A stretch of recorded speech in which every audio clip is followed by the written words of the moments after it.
İstanbul'un Fatih rayonunda bina çöküb. Bu barədə Haber Global məlumat yayıb. Bildirilib ki, əraziyə xilasedicilər, təcili tibbi yardım, polis əməkdaşları cəlb olunub. Son məlumatlara görə artıq İstanbul şəhərində çökən binaların sayı 3-ə çatıb. İlkin məlumata görə 5 nəfər dağıntılar altında qalıb, onlardan 4-ü xilas edilərək xəstəxanaya aparılıb. İstanbul Valiliyindən verilən məlumata görə, hadisənin yerli vaxtla saat 12:00 radələrində binalardan birində təbii qaz səbəbindən baş verən partlayış nəticəsində meydana gəldiyi ehtimal edilir. Arkadaşlar bir yolu açın, yolu açın.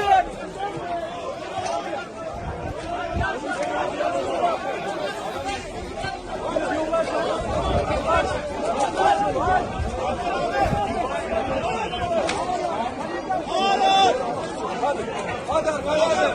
Hasan. Buraya konuşmayalım.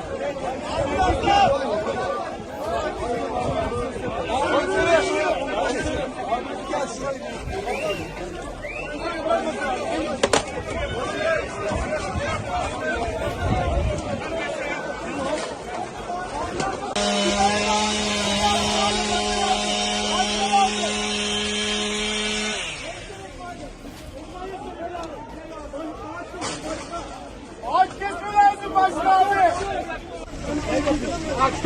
Baksanıza abi şarkı tamam tamam mı? Verdiler abi gücü verdi. Teşekkür